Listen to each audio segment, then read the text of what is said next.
Great news! The rotary engine that made Mazda so famous is back. However, it's not what you might expect, because it's not powering a sports car. In fact, it's not even powering a car. It's just powering a generator.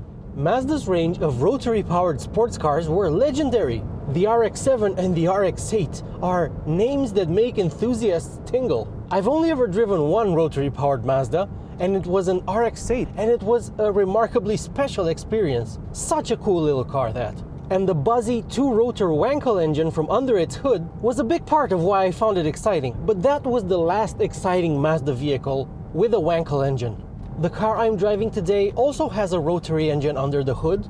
This features a single 830cc rotor that is not connected to this car's wheels in any way.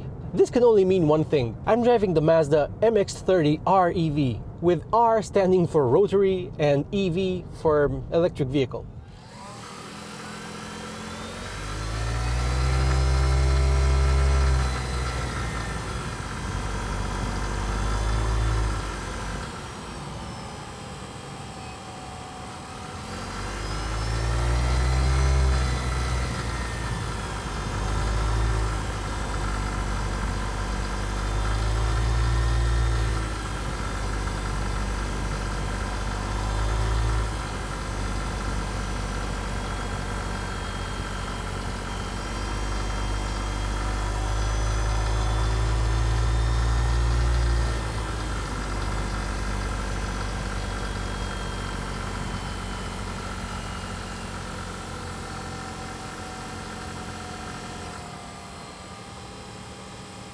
Mazda brands this vehicle a plug-in hybrid, although that's just because plug-in hybrid is a buzzword these days. And if they were to call it by its real name, which is an EREV, an extended range electric vehicle, car buyers, most of whom seem quite confused about the degrees of electrification in a vehicle, so they can't really tell the difference between a mild hybrid, a hybrid, and sometimes even a plug-in hybrid. And if Mazda would have called this an EREV, nobody would have known what it is. And it certainly has a lot of the characteristics of a plug-in hybrid. Where this differs from the vast majority of plug-in hybrids, except the new Honda CR-V plug-in hybrid, although there's an asterisk there as well, is in the fact that this car's engine never ever drives the wheels in this car.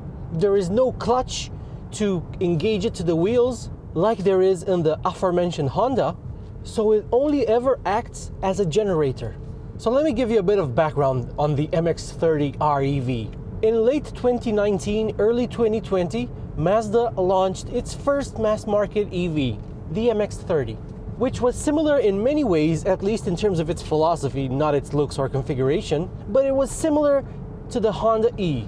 It was a vehicle with unusual design, but with too small a battery for many electric vehicle buyers to even consider. With the gross capacity of 35.5 kilowatt hours and the usable capacity closer to 30, the pure electric MX-30 struggled to reach 200 kilometers on one charge. In fact, it kind of couldn't. And that's the reason why, even though electric vehicles have gone up in popularity considerably in Europe, you see them all around major towns and even smaller towns, you hardly ever see an MX-30. And that's a shame, because like the Honda E, this looks very unique and I think quite nice. I enjoy looking at an MX-30 on the rare occasion that I see one in traffic. In fact, I think I see more Honda E's in Bucharest's congested traffic than I do MX-30s. Amusingly, yesterday evening when I was just driving around trying to get a feel for this car, I saw two MX-30s, although both were the EV version. Mazda even sold the fully electric version of the MX-30 in the United States, where it was discontinued because nobody bought one. So not wanting to give up on the MX-30, Mazda has now created the range extender, which gets about half the EV's battery pack, so around 17.5 kilowatt hours gross, and probably closer to 15 usable. The car can drive a claimed 85 kilometers on average, WLTP on electricity alone, which seems just about right given how low the fully electric version's range is. But when the battery gets to between 40 and 50% state of charge, the generator will kick in to replenish it and keep it between 40 and 50%. Mazda actually gives two WLTP figures for this vehicle. So one is 85 kilometers and the other is 115 kilometers if you only drive it in an urban environment. I have charged it once, and I never saw it above 63, so not even 85. However, if you have a full battery and a full tank, Mazda says you should achieve around 600 kilometers out of this car, which I can imagine because it has a 50-liter tank, so a pretty big tank. You can charge this car in around 50 minutes via an 11 kilowatt 3-phase AC charger.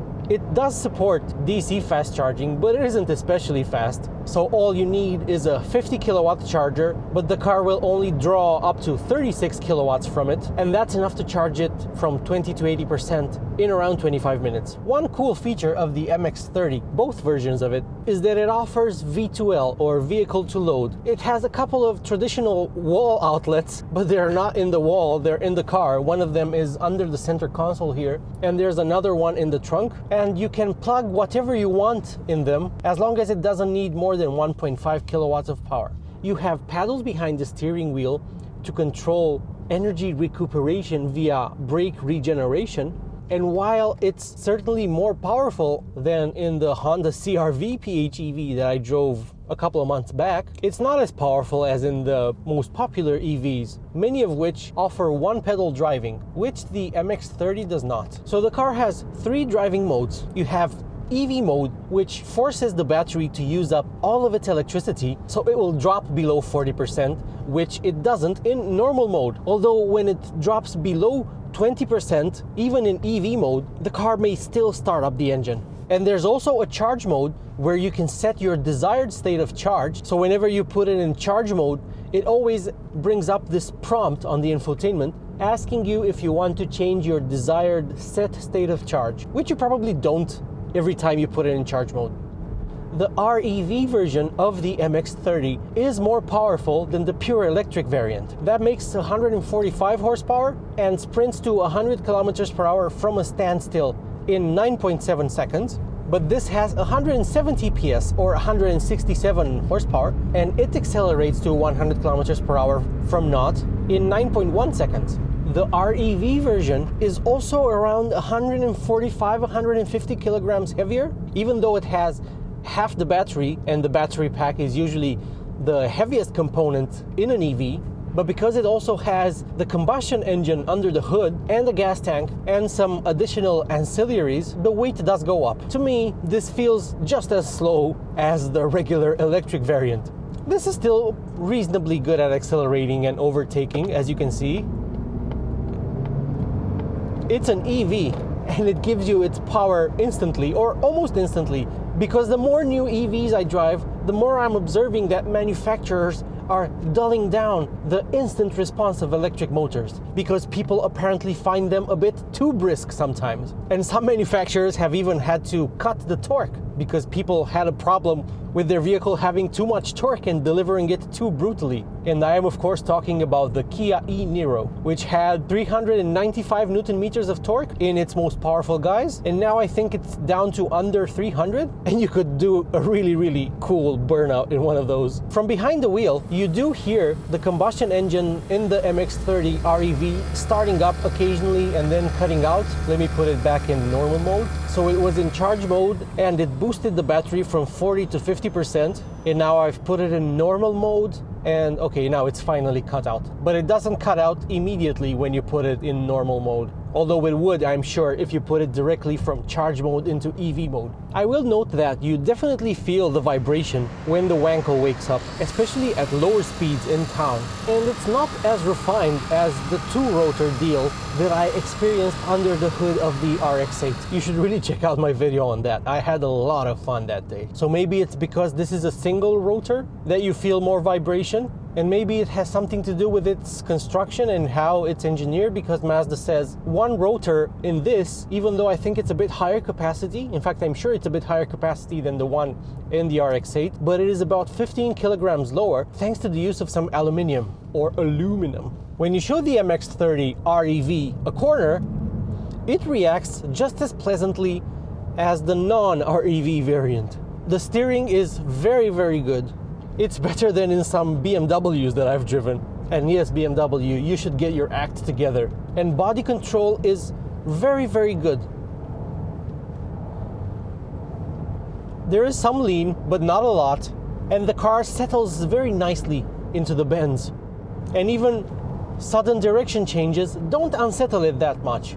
It would have felt a bit sportier with some bigger wheels and lower profile tires, but since this is not in any way a sporty vehicle, although it kind of looks like one, the 18-inch wheels that it comes with are perfectly adequate. Unlike most manufacturers that now only offer touchscreen controls for the climate, Mazda gives you a choice. You can either press the physical buttons or do the same via the redundant controls on the screen. When it comes to practicality, the MX-30 falls apart a little bit. Its trunk can only accommodate 370 liters worth of your stuff, and the back seat isn't usable for carrying full-sized adults. Access to the rear seat is also not ideal.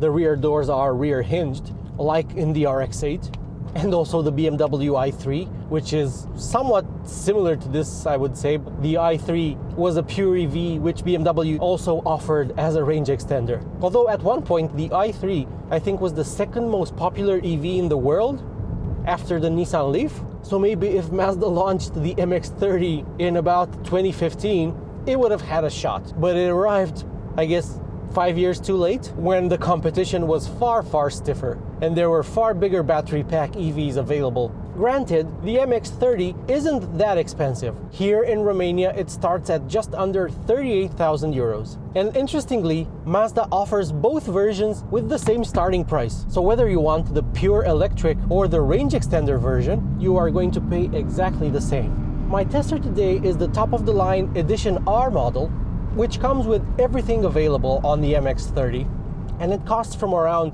44,000 euros. It features special embossed headrests, and I think the seat upholstery is unique to this version, and I think the sunroof, but this is the most expensive one. It has electric front seats with the memory function for the driver, heated seats, a heated steering wheel, and a decent but not amazing Bose sound system. Frankly, I don't think this is the version you should buy, and you should try to get the cheapest one. Although you will probably miss some of the safety features. For instance, this has blind spot monitoring and cross-traffic alert, and it also has a reasonably good 360-degree around view camera system, which helps you maneuver this vehicle, whose visibility, at least out the back, isn't the best. And part of this also makes being a passenger in the rear a bit unpleasant. So not only is there not enough space for you to feel comfortable, but you also can't see out very well, because while in other vehicles you have a big side window to look out through, in this it's split by a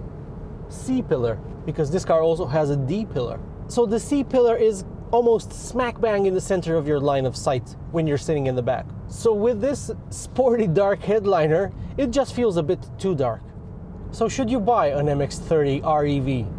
Well, as a pure EV, at least with the small battery that Mazda equips it with, I don't think this makes much sense, even though it's a fairly affordable EV. Because depending on where you live in Europe, your government might be willing to chip in quite a considerable amount if you buy it. So in Romania, it used to be 10,000 euros, but starting in 2024, it's 5,000 euros if you want to buy a new EV, and it's half that if you want to buy a plug-in hybrid. But even though you get less money from your government if you buy a PHEV, or in this case a range extender, I think in the case of the MX-30, the version that also uses gas makes the most sense. The experience of driving it is so much more relaxed than the pure EV, which is one of the most range anxiety inducing EVs that I've ever driven with its small battery. But this, even though you occasionally get a chainsaw noise from under the hood, overall it's a pleasant vehicle. It drives well, it's pretty comfortable, even though it has a torsion beam rear suspension setup,